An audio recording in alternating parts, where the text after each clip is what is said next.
Welcome to Over 50 and Frank, the podcast that says the quiet parts out loud. I'm Shannon, known as Frank when I drop the filter. Around here, we talk about aging, wellness, menopause, and life after 50 with honesty, humor, and zero apologies. If you're over 50 and craving real talk, pull up a chair and share with a friend. Today's episode is one of those unexpected conversations that starts with, wait, is this happening to anyone else? Because apparently, for a lot of women on GLP-1 medication, something surprising is happening. A growing obsession with scents. I'm joined by my friend Bethany today, and we're diving into what she calls the strange new world of smell. We talk about our relationship with fragrance and how it's completely shifted, why scent suddenly has become more exciting than food, and what might actually be happening with our brains and senses when we're on a GLP-1. We get into our favorite fragrances, how to explore scents if you're just getting started, and why this shift might be less random than it seems. Let's dive into it. So I'm here with Bethany today, and we are talking about our favorite topic, which is how we actually met. And our favorite topic is perfume, scents, and being obsessed with scents. And I felt really alone in this. The reason why I say that is I was buying all these perfumes and my family noticed, and they were like, what's wrong with you? Like for Christmas, for your birthday, for Mother's Day, all you want is scents. And so I met Bethany at this event, and we like instantly clicked on so many levels, but we just started talking about perfume and scents, and I was like, I might have told you that you smelled good, or vice versa.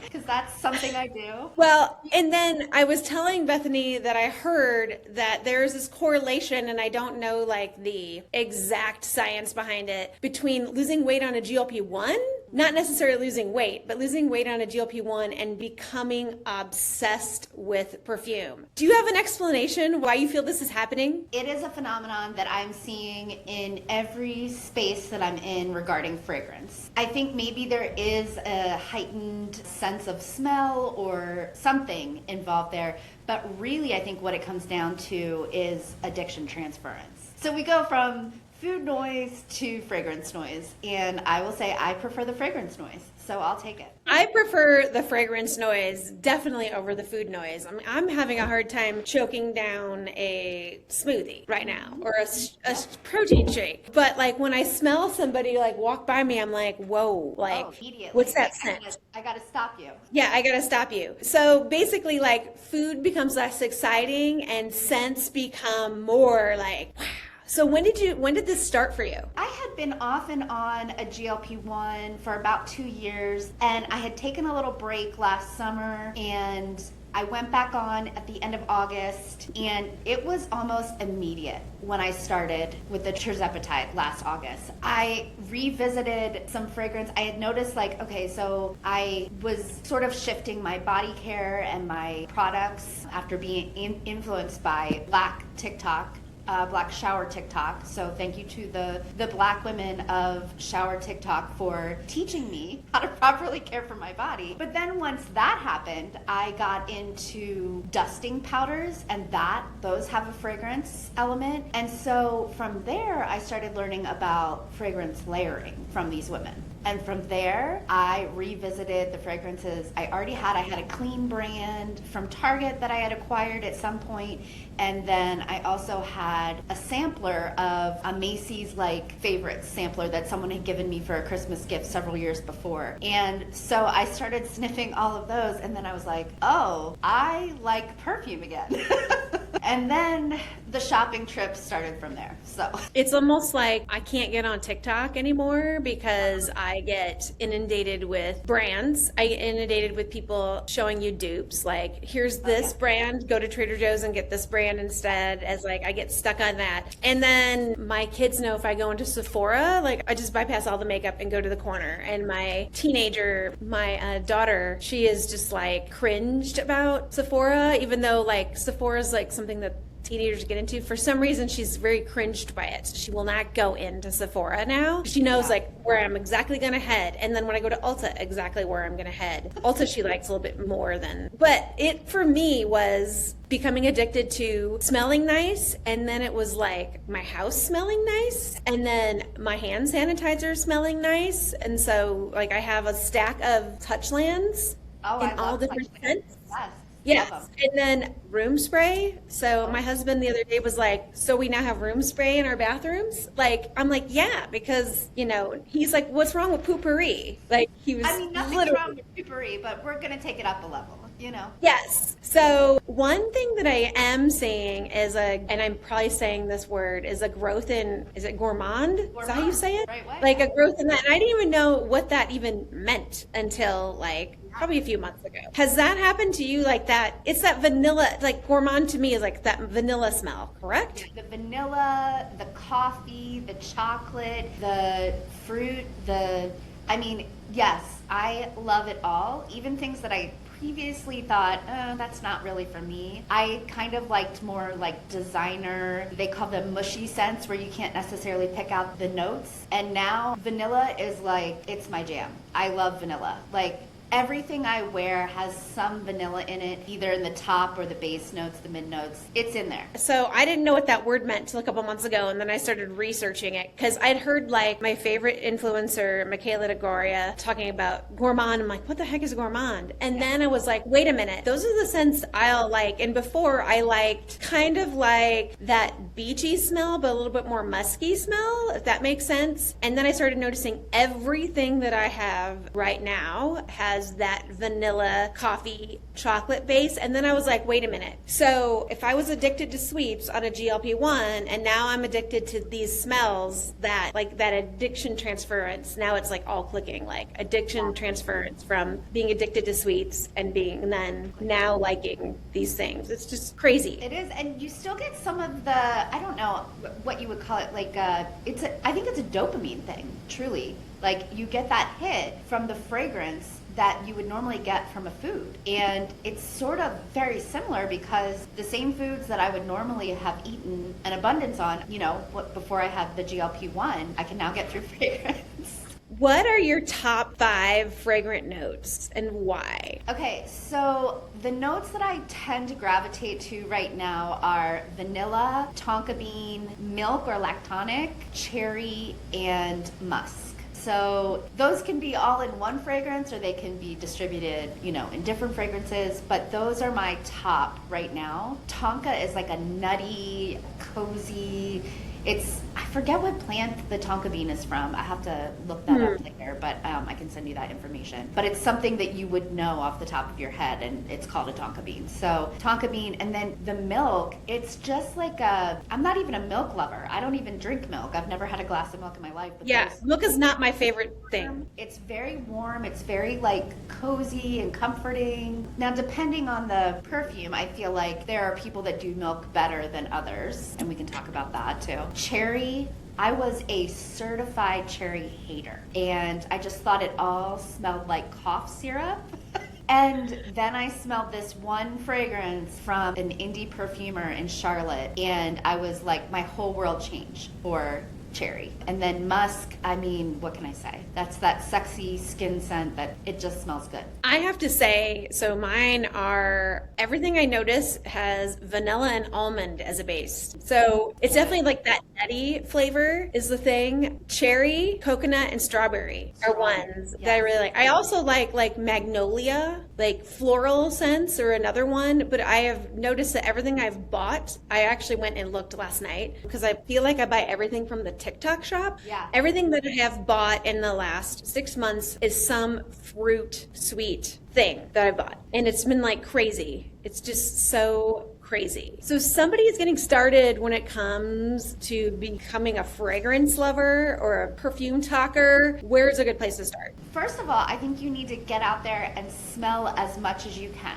because that's really going to inform your preferences. You can listen to a TikToker or an influencer, a brand as much as you want, but until you get your nose on it, you have no idea if you're going to like that scent. I mean, everyone around you could be saying, this is the best thing I've ever smelled, and then you smell it and you're like, this is disgusting. This is not for me. So I would encourage people, get out, before you spend any money, get out and get your nose on as many different types of fragrances as possible. Hit up Sephora, they do not care. You can smell as much as you want. They're gonna, make sure you're okay, but they do not care how much you smell there. Ulta is the same way. And then, locally, we have limited options. But if you're in a city, then, you know, hit up your Nordstrom, your Macy's. There's indie perfumers all over the place. They're popping up everywhere. And then there's like little niche perfume shops in cities where you can go and smell like a bunch of indie perfumers.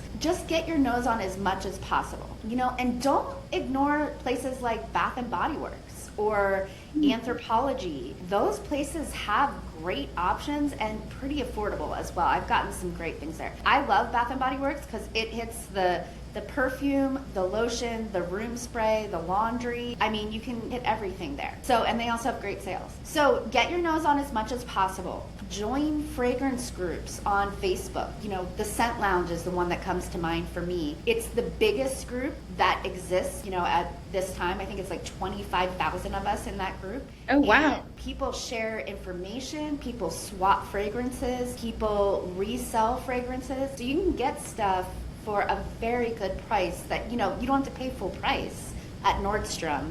You can if you want. I mean, if you have unlimited resources, go to Nordstrom. But so I would definitely start there. Hit up Mercari. I actually sell perfume on Mercari that I'm like, I don't think this is my favorite anymore. So we call that decluttering in fragrance world. So I often go through my collection and I'm like, you know, I'm just not using this as much. I'm not grabbing for it. So I'm going to get rid of it. You can always add it back to your collection later if you regret it. But yeah, definitely smell as much as you can. Figure out what your top notes are, what your bottom notes are. And the other thing is to understand when you first spray a fragrance on, you might get a huge hit of like rose or, you know, other florals or coconut, you know, whatever it might be. And then as the perfume dries down, you're getting more like a musky or a vanilla scent that kind of like smells beautiful on your skin and so different than when you first sprayed it on. So test it on your skin as well as the paper strips that they give you. It's a huge thing. It might smell delicious on the paper and then your skin chemistry doesn't work with it. So before you buy, make sure you're doing those types of things. I like to go to Anthropology or Sephora and see if they have little testers, and I'll buy the tester first, and then if the tester works amazing, then I will buy a large one. And that's how I like started this addiction to Fleur, because they have the travels and stuff. Yes. Yeah, at Christmas time, my kids gave me a gift card to Sephora and I bought a whole bunch of travels, and then I have now like bought the bigger ones of Fleur scents. And my son is like, every time you give me a list, it's always Fleur or Saltaire. So he's just like, are there any other brands? Okay, so I'm a huge fan of Fleur. I love so much. Their vanilla skin body mist is something that I will put it all over me. I will put it all over my sheets, my comforter. I mean, that that is like one of my top scents I've ever bought. That's one that I don't have.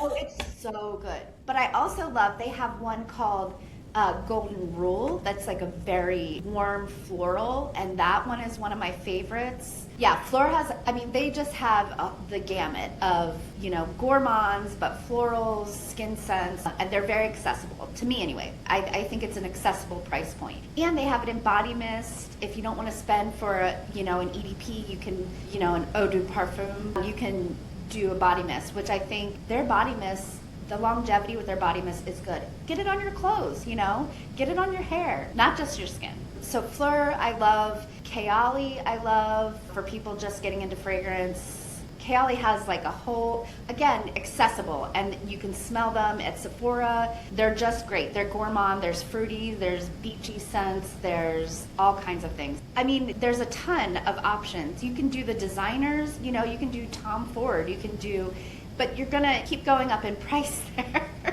You know, a Tom Ford can cost you $600 to $700. There's a Tom Ford that I have that smells like the beach that's metallic that I only use in the summer. I've gone through like a whole one already, and now I'm like, I just got a new one, but it's like shimmery. It's like a body oil. I can't remember the name of it though, but that's what started the whole obsession. I'm a big lover of Tom Ford Electric Cherry. Once I discovered this one niche cherry or indie perfume house called Source, and I don't know if I'm allowed to say the name of it on here. It's a cuss word. You can say it. Okay. I mean, the name of the perfume is called Fuckery. well, I'll put the yeah. So I always do that anyways. So that, and then I also love it used to be called Paco Rabanne, and now it's just Rabanne. And I love their men's and women's line. Their Million Gold for Her I think it's called, yeah, Million Gold. That's one of my top, I'm wearing it today. It's one of my top designer fragrances. I absolutely love it. It's a warm floral. I don't know. It just makes me feel really good. I mean, there's just so many. So I'll say I love Salt Air is a great barrier to entry when it comes to inexpensive. And I talked about this on a previous podcast. How I got into Salt Air was they have a hyaluronic acid body serum, and that's a whole episode that, like, body care is a whole episode. Perimenopause and menopause body care is super important because, like, our skin's dry. So you want to either, when you get out of the shower, put on a hyaluronic body serum, and then, because that will make your lotion and your fragrances last longer. But how I discovered that they had this hyaluronic body serum, and then at at Ulta I went, and then I discovered, oh my gosh, they have all these other products, and they're affordable, but they're not like eau de perfumes. They are like body and hair mists. Yeah. And I've become addicted to that. And they have scented body oils too, that especially for layering. And so the one I really like is Pink Beach. So I'll put Pink Beach on, which is coconut and like a tropical, and then I'll layer it with something else. But I'm also afraid to layer things. Oh, don't be afraid to layer. Layering is like my jam. But also, I'm like a gal that wears like maybe a certain perfume in the morning, and then I'll switch in the afternoon and maybe night and maybe bedtime. I'll do a different one. I think it's really fun to experiment. I was going to say another body oil company that I absolutely love is called Brown Sugar Babe. And that's a black woman owned company that I love to support. Their oils are so good, so long lasting. It's like similar to this fragrance. So I was able to find some ones that I really loved from other brands that they were kind of schmooping or duping, depending on what you say there. As far as designer, I love Creed. The line Creed is so good. The line Initio, that is probably my favorite designer. Well, it's considered niche, even though it's sold in Nordstrom and the higher end department stores. But Initio is probably my favorite line that has ever been created. And people that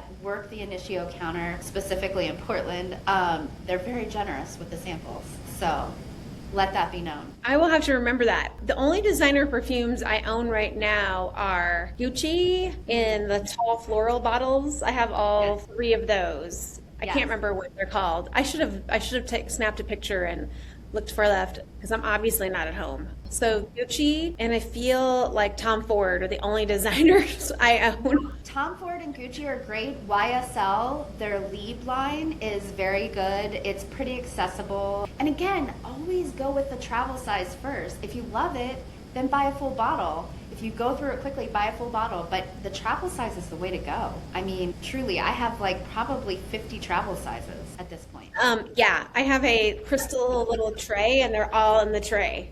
Yeah. And it's like, oh, what are some, and you might have mentioned some brands already, but what are some underrated fragrance brands people should know about? Okay, so I think some that don't get talked about enough, Source, SORCE, so it's spelled a little bit different, more in the line of sorcery instead of sourcing something. So Source, they're an indie perfumer out of Charlotte, North Carolina. They are delightful. In fact, they've blown up so much in the last year that they actually had to shut down for a portion of last winter into, December into January, so that they could regroup, hire more staff, and every batch they make small batches, so they're not making these huge amounts and then selling them. It's very well done. That's where my favorite scent, Fuckery, came from. The cherry, it's a smoky cherry, sexy, gorgeous, gorgeous scent. And again, that was my gateway to cherry. And then they also have a scent that I absolutely love called Match Made in Heaven, and that's a matcha scent. And I am definitely getting into matcha as a scent, as a note. So highly recommend checking that out. So another way to find niche and indie fragrances is to look at your local. So in the Pacific Northwest specifically, we have a number of small indie. We have Arcana Wildcraft. They're really great. We have I think Letta is actually out of Paris, but Letta is pretty popular as well. LEDDA. Their fragrance 16 Scenic Rose is probably one of my all-time favorites. It's a strawberry rose scent. And I need to get my nose on some of their discovery set. That's the other thing. I want people to get a discovery set because so many of the indie houses and the niche houses, they do the discovery sets so that you can figure out what works for you. And then you're not, you're out $50. You're not out $300.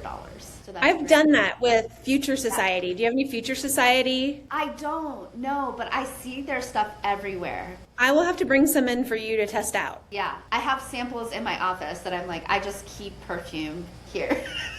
Because you never know when you're going to need it. The other way is, just doing a basic Google search of niche fragrances and places like Initio, Creed. Oh, La Pac is another up-and-coming indie house. I just did an event with them with a group I'm in called After Hours, and their founder is wonderful. She does it all on her own. She does the marketing, she does the perfuming, she does all of it. That's another great thing about being in perfume is we just have a ton of women out there to support, which I just love. So doing Google searches, looking for discovery scents. I mean, honestly, TikTok is a great way to discover because a lot of the fragrance houses are on TikTok Shop, which makes it accessible. It makes it, all in one place. There's Beauty House, US Beauty House, I believe, on TikTok Shop that they have a number of really great options. And then, there's tons of discounted perfume sites. I will say, in addition to like Mercari and the Facebook groups and TikTok Shop, the discount sites, I mean, they often run sales. Like I got a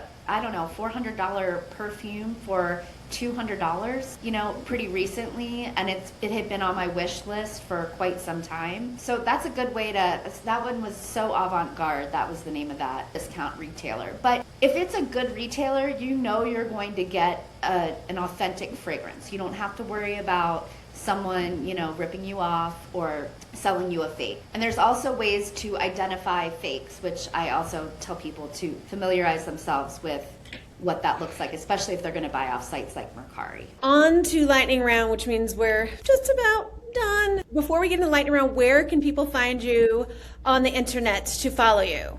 Okay, so all of my perfume content is on TikTok, and it's Bethany in Oregon is the handle, and it's Bethany Scent Fanatic is the username. So that's where you can find me on TikTok for all my perfume content. On Facebook, I am in the group Scent Lounge under Bethany Renee. So you can find me in the Scent Lounge. The Scent Lounge is 25,000, so you will not, it will come up if you just, Google or you type in Facebook perfume groups. It'll probably be the first one. I'm going to say a word and answer with your scent, and then I'll give you my scent. So when you want to feel confident, what do you reach for? The Rabanne 100 Million Gold. So that's this one. She's so pretty. Oh, I wish I would have upgraded to this full bottle after having the travel size and using up the travel size. So. Well, I wish I would have thought to bring mine in. When I want to feel confident, I reached for Future Society's Solar Canopy. That's what I reached for. So when you want to feel cozy, what do you reach for? So when I want to feel cozy, I reach for, this is a decant. This is Maison Mataha Printemps Blanc, and it is the most cozy, vanilla, orange. I mean, it is like, I put it on before bed. So this is such a comforting smell. Or if you just want a night in by the fire, reading your book. It is the most beautiful, comforting smell. I love that. Okay, mine is Pink Beach by Saltaire, and I have this in the body oil. I have this in the body spray hair mist, and I also have it in they sell deodorants, hyaluronic acid deodorants. Yes. So perfect. I literally wear it every day. Okay, when you want to feel put together, like you're going on a night out on the town, what do you so that is the fuckery. I need to come down and smell that. If you guys probably don't know this, but Bethany's right down the hall from me, so I could go down and just smell it, which might be dangerous because I have a busy afternoon. So, okay. And so for my put together, mine is Cherry Stem by Fleur, but sometimes I will add something on, they're pairing it with this new, I think it's berry lime. Don't quote me on that, but they're pairing it with that, or there's already a strawberries and cream. Oh, so lovely. Yes. They are strawberries and cream, so it's like a fleur kind of thing. Yeah.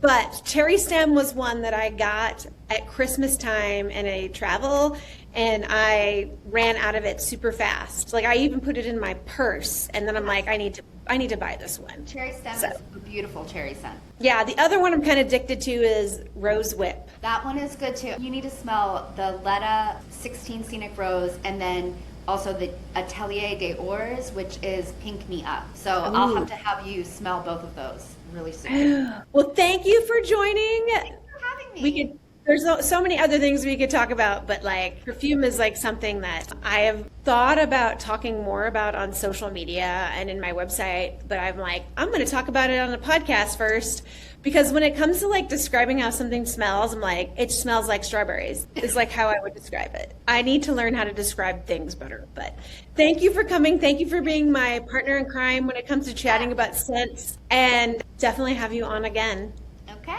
Thanks, Shannon. Thanks so much for listening to Over 50 and Frank. If today's conversation resonated with you, I'd love it if you'd follow the show, leave a review, or share this episode with a friend who needs to hear it. You can find links, resources, and everything we talked about in the show notes. I'm Shannon, and I'll be back next week with more candid conversations about style, wellness, and life after 50.